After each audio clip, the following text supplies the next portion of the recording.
Esté con ustedes. Lectura del Santo Evangelio según San Lucas. Gloria a ti, Señor.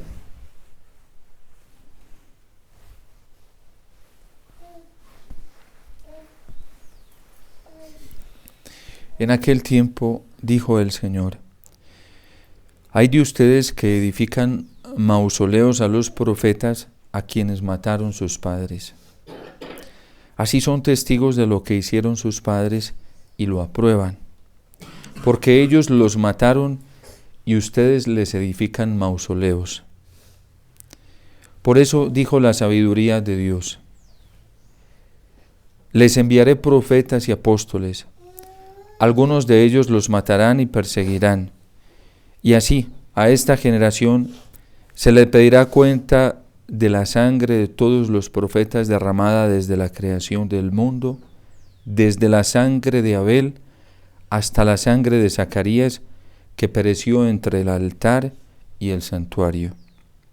Sí, les digo, se le pedirá cuenta a esta generación.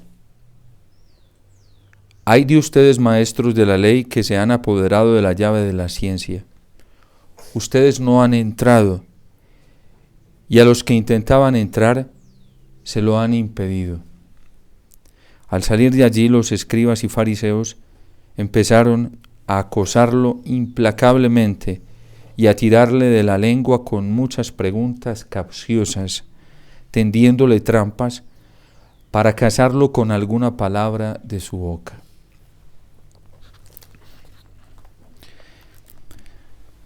Palabra del Señor. Gloria a ti, Señor Jesús.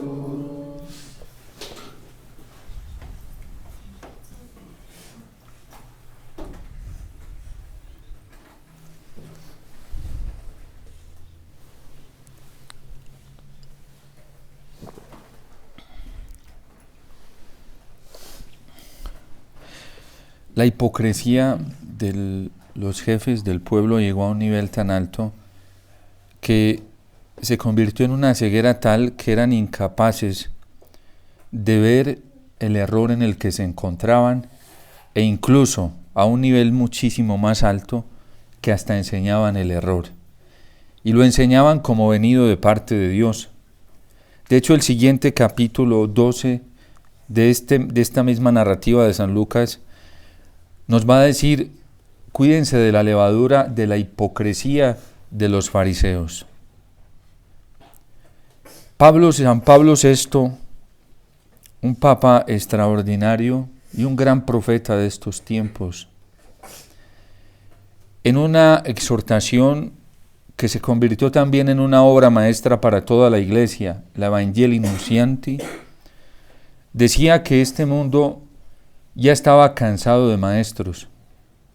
Incluso Monseñor Alfonso Uribe Jaramillo lo repitió más de una vez, que en ninguna otra época de la historia nosotros los católicos teníamos tanta doctrina como ahora. Y decía San Pablo VI que esta época era una época cansada de los maestros, del adoctrinamiento, de la palabrería, del discurso.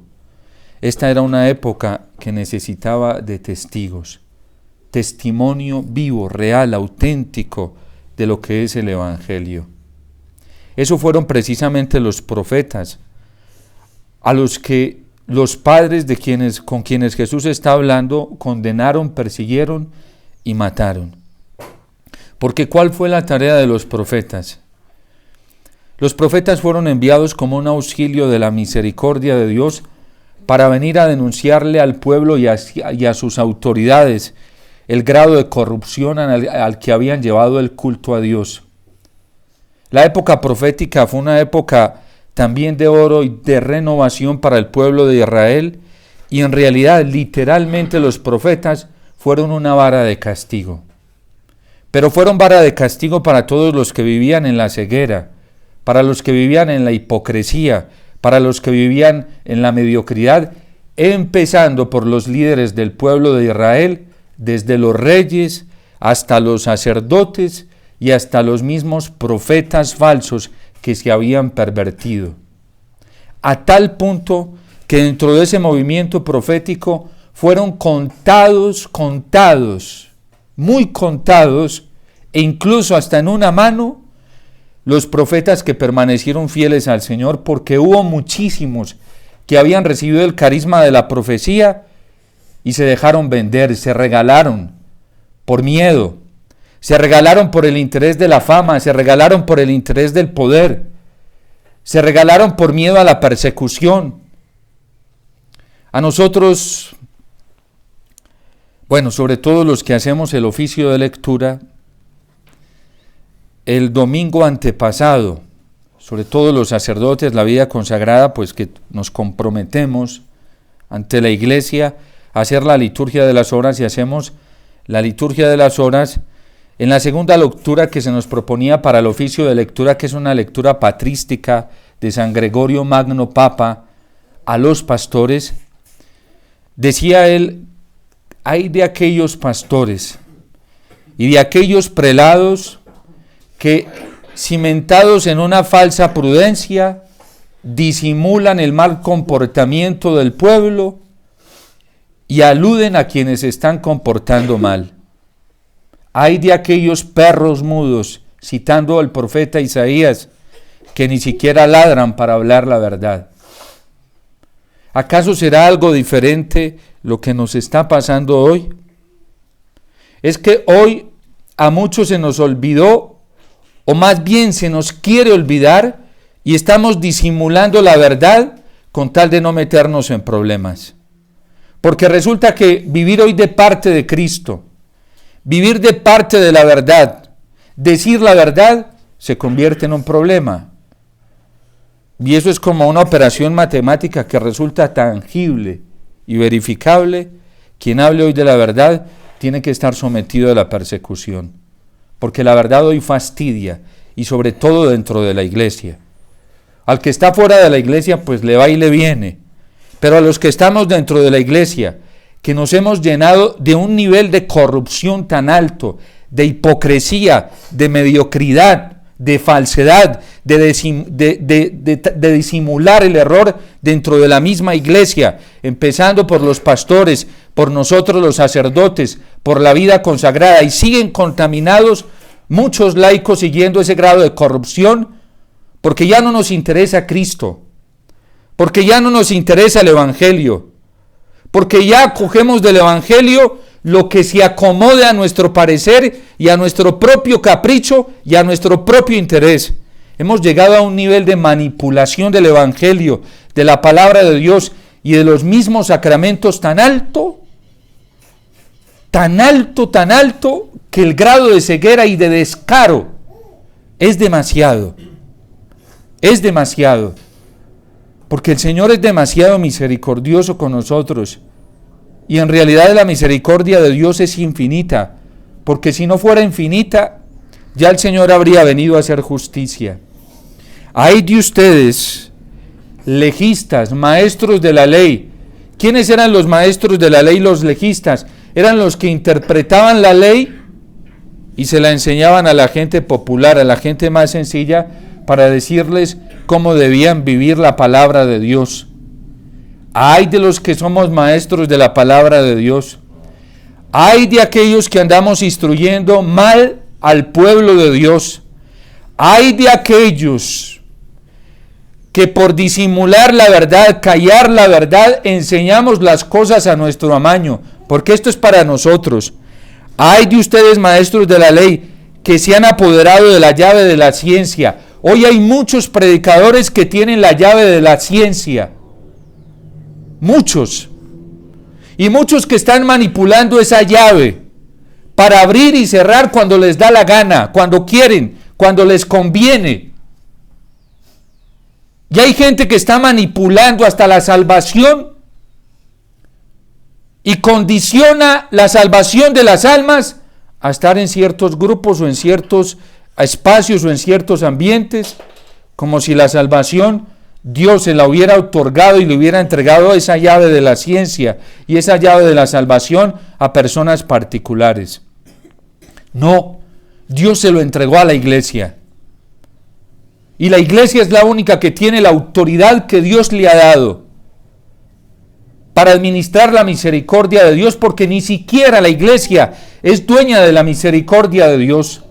Ni siquiera la iglesia se inventó la misericordia. Ni siquiera la iglesia se inventó el camino de salvación. El camino es uno y se llama Cristo. La iglesia es administradora, una fiel administradora de las gracias de Dios. ¿Y cómo hay gente hoy? ¿Cómo hay maestros hoy, pero muchísimos dentro de la iglesia, que se creen los dueños del saber? Y le dicen a la gente, es que usted es rebelde y usted es obediente, pero por lo que ellos piensan, por lo que ellos interpretan. Le dicen a la gente, usted está viviendo santamente y usted no, pero por lo que ellos piensan, no de acuerdo a la medida en que se debe mirar la santidad, ni a la medida en que se debe mirar la vida de gracia. ¿Cuál es la medida y cuál es el termómetro para saber si estamos viviendo en gracia, si estamos viviendo en santidad? Hoy San Pablo nos lo está diciendo en este himno de la carta a los Efesios. Bendito sea Dios, Padre de nuestro Señor Jesucristo. Primero, porque en Él nos creó. Fue en Cristo en quien nosotros fuimos creados. En segundo lugar, fue en Cristo que nosotros fuimos llamados. Yo no recibí el llamado en ninguna otra persona más, en Cristo. Y yo no me tengo que sentir feliz si hoy alguien me está dando un visto bueno, cualquier hombre de esta tierra, porque la medida no es Él, la medida es Cristo. Nadie más. En Él fuimos elegidos. En Él fuimos redimidos, lo está diciendo San Pablo. El único que pagó un precio altísimo por mi salvación y me lavó y me limpió fue Cristo, nadie más. Yo no le debo mi vida a ninguna persona, gracias a Dios, más que a Cristo. Y hoy hay pastores, sacerdotes, evangelizadores, fundadores, que se creen los dueños del saber, los dueños de la salvación, y que creen que son la medida para poder vivir en Cristo. La medida para poder vivir en Dios es Jesucristo, nadie más. Y esa es la verdad que incansablemente la iglesia nos ha predicado durante siglos y siglos. Y no solamente lo ha predicado, la iglesia lo ha testimoniado. ¿Qué tal? ¿Qué tal que nosotros nos le debamos a personas? ¿Qué tal que nosotros tengamos que estar dando el honor y el culto de quien nos redimió, de quien nos creó, de quien nos salvó a otras personas? Eso se llama idolatría. Idolatría pura, auténtica. Hoy en la iglesia hay personas que se están reclamando para sí como pseudomesías, falsos mesías, lo que le pertenece solamente a Dios. Y se creen los dueños del conocimiento, del saber y la verdad. Es que yo soy la medida de la verdad. Y yo me opongo, y yo digo, y yo esto. Por Dios. El único que tiene la autoridad para decir eso es Cristo el Señor. Ni siquiera la Virgen lo ha dicho nunca. El único que tiene la potestad para decretar es Cristo. ¿Y a quién le debemos nosotros creer? A los que se parezcan a Cristo.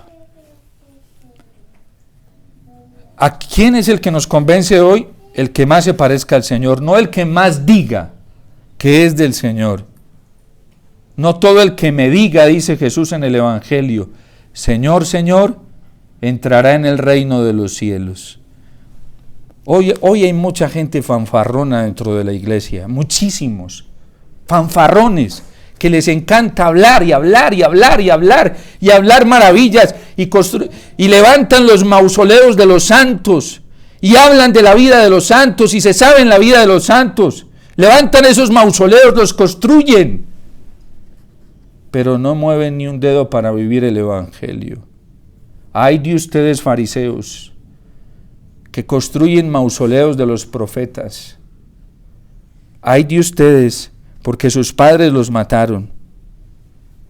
Y por eso dijo la sabiduría de Dios: les enviaré profetas y apóstoles. A algunos de ellos los matarán y perseguirán.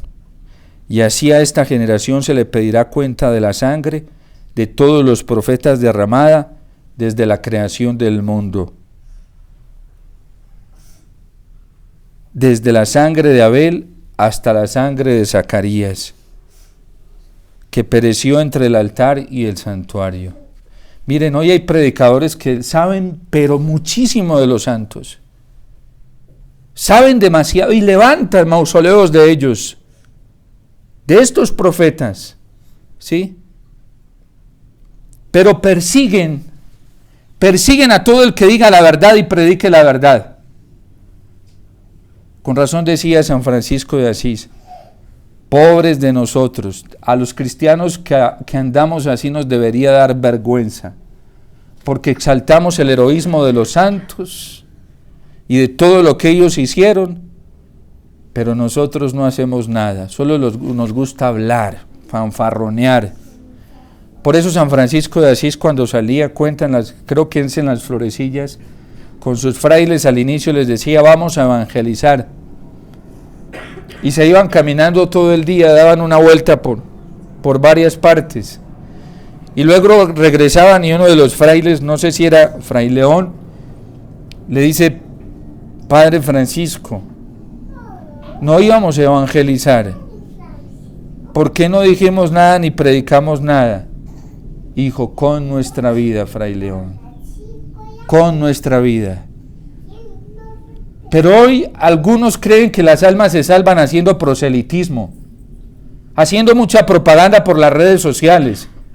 La Iglesia nos lo dijo el Papa Francisco, el Papa Benedicto, después lo retomó el Papa Francisco. La Iglesia no crece por proselitismo.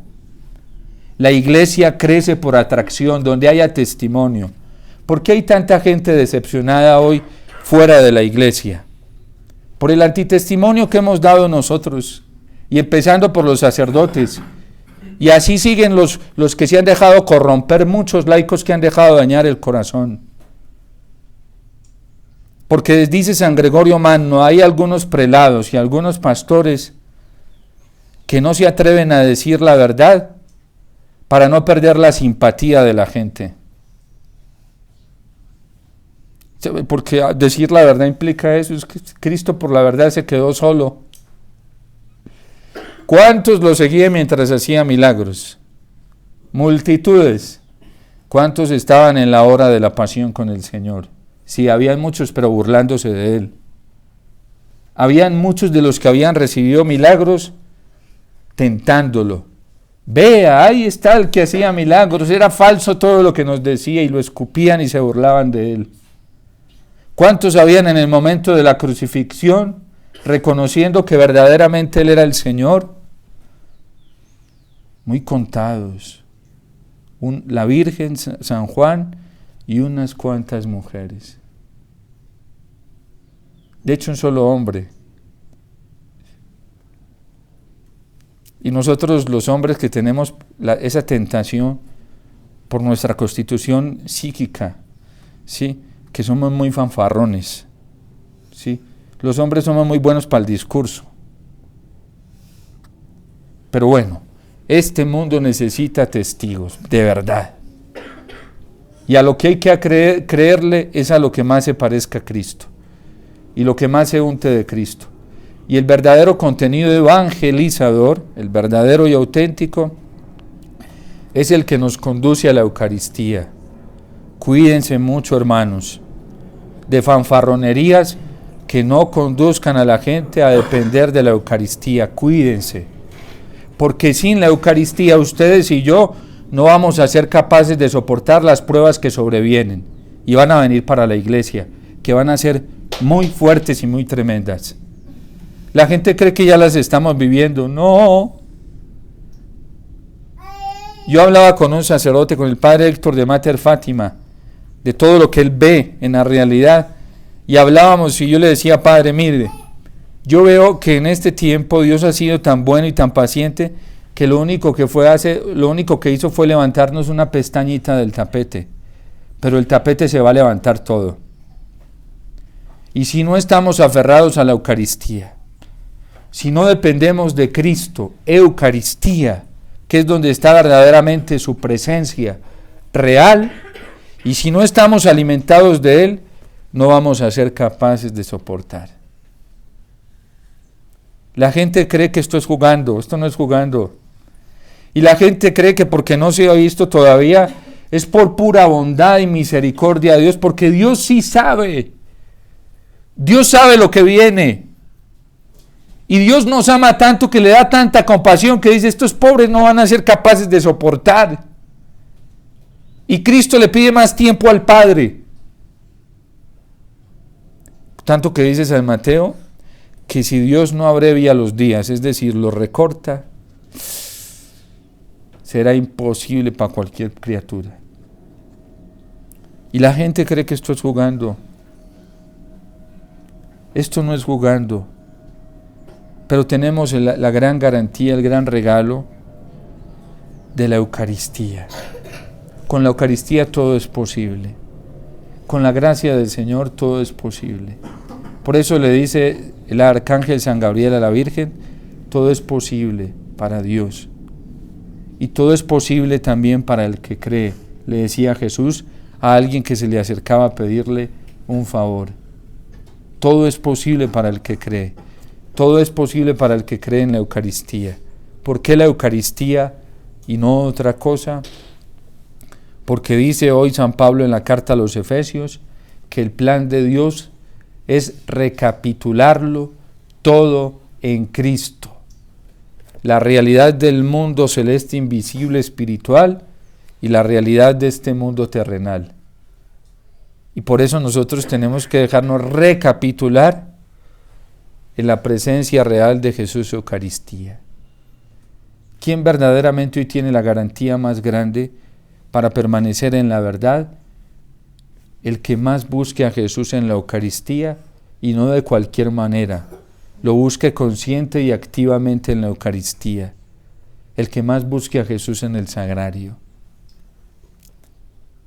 La gente es desesperada buscando apariciones de la Virgen, y la gente hace peregrinaciones a santuarios marianos donde la Virgen se ha aparecido, o se apareció por algunos momentos, o a lo mejor se aparece en algunos momentos de la historia. Y en la Eucaristía, donde la Virgen se aparece siempre, siempre. En el sagrario donde la Virgen está, siempre, casi nadie hace el esfuerzo de ir. Hay gente que gasta dinero, tiempo, sacrifica muchas cosas por ir a ver a la Virgen que se aparece momentáneamente o se apareció en algún momento de la historia, y en la Eucaristía donde ella siempre está presente. En los sagrarios donde ella siempre está presente, realmente presente, casi nadie corre a buscar. Es que este tiempo la espiritualidad es muy sensacionalista, no es real. La mayoría de la gente que vive la espiritualidad católica hoy es una espiritualidad o conceptual, racional, más desde la razón, o sentimental. Y por eso hay gente que unas veces tiene ganas de amar al Señor y otras veces no. Son bipolares espiritualmente. El que vive de la fe siempre, así hayan pruebas, ¿sí? Así no hayan pruebas, siempre ama al Señor. Y siempre lo quiere amar más. El que vive de la fe, aunque haya amanecido con el estado de ánimo hoy por el piso, siempre desea amar al Señor. Y aunque amaneció con el estado de ánimo elevadísimo, que quiere transformar el mundo, también ama al Señor. Pero hoy la espiritualidad que muchos viven no es real. Es una espiritualidad ficticia. Tan ficticia se da cuenta uno que cuando le llega la prueba y la tentación, sucumben inmediatamente. Y quien sucumbe ante la tentación es porque de verdad no tiene la fuerza de Dios interiormente. No tiene fe. O si la tiene muy muerta. Porque el hombre de fe no sucumbe ante la tentación. Prefiere morir antes que pecar. Prefiere morir antes que fallar. ¿Cómo me doy cuenta yo si mi fe está firme o no? La tentación es el mejor termómetro. Porque aparece la tentación y hay firmeza para vivir la voluntad de Dios. Pero ¿cuál es el problema? Que este mundo católico de hoy en este contexto católico la mayoría de nosotros no vivimos de fe. O vivimos de mucha razón, que es lo que nos pasa mucho a los sacerdotes y a los pastores. Creemos que por estar bien formados académicamente, por tener títulos, somos los maestros de la ciencia y del saber espiritual para llegar a Cristo. Puro conceptualismo, que eso, la letra, hermanos, la letra mata al espíritu. Lo dice San Pablo en la carta a los Gálatas. Cuidado, que saber tanto intelectualmente termina asfixiando el espíritu. Y eso muchas veces sirve para la vanidad y el orgullo. Y el otro extremo, mucha espiritualidad de sentimientos, no real. Si hoy siento, hoy voy a misa, si no siento, no voy a misa. Eso no es fe. Eso se llama sentimentalismo. ¿Sí? La fe verdadera es una convicción que parte desde adentro y me empuja a vivir para el Señor. Pidámosle hoy a Jesús en la Eucaristía que a través de su Espíritu, que lo va a derramar grandemente, lo está derramando y ahora más grandemente en la transformación del pan y del vino, que nos dé ese Espíritu para que seamos transformados si hemos caído en estos vicios. Y si no nos encontramos viviendo la fe verdadera que nos centra en Cristo, porque la voluntad del Padre, la única voluntad del Padre, es recapitularlo todo en Jesús. Todo lo que nos lleve a la Eucaristía, bienvenido sea. Todas las actividades, eventos, predicaciones que nos lleven a amar más la Eucaristía, bienvenidas sean. Pero todo lo que nos vaya distanciando de la Eucaristía y nos haya haciendo poner algo más importante que la Eucaristía, no, hay que rechazarlo. Porque en este mundo, en la iglesia, no hay nada más importante que Jesús Eucaristía. Ni siquiera la iglesia, nunca. La iglesia se ha visto autorreferencial. Porque la iglesia sabe que ella depende de otro más grande, que es Jesús Eucaristía. Eso nos ha pasado mucho en la vida religiosa. Hay comunidades religiosas que se vuelven fundamentalistas y el que no esté en esta comunidad no se va a salvar. Y miren, va pasando el tiempo y crecen, se vuelven hasta emocionales y crecen muchísimo. Y el Señor deja que se suban. Y cuando se suben bien alto, cuando están bien alticos ya del orgullo y de la soberbia, ¿saben qué permite? Eso puede pasar 50, 70, 100, hasta 200 años. Y los deja que se suban en su orgullo. Él dice en el Salmo, yo los entregué a su corazón obstinado para que anduviesen según su santo. Los deja subir en número, en fama. Y cuando están bien alticos, ¿saben qué les pasa? Deja que caigan como cocos. Porque Dios quería eso, no, porque libremente escogieron ese camino. Papa Francisco lo ha dicho muchas veces. Hay comunidades y movimientos que crecen in vitro. Les gusta solo la comodidad, la fama, ¿sí? Les gusta el protagonismo. In vitro, sin cruz, sin evangelio. Y dice el Papa Francisco, eso tarde que temprano termina pereciendo. Es que ya tenemos lecciones en la historia de la Iglesia muy grandes. Desde los inicios del cristianismo hasta ahora tenemos muchas lecciones de esos errores tan nefastos que se han cometido y eso no prospera, termina cayendo. Porque en la vida cristiana se crece bajando, ¿sí? No poniéndose por encima de nadie. Eso la Iglesia lo ha aprendido, lo sabe y lo tiene muy claro. Dios te salve María, llena eres de gracia, el Señor es contigo, bendita tú eres entre todas las mujeres, y bendito es el fruto de tu vientre, Jesús.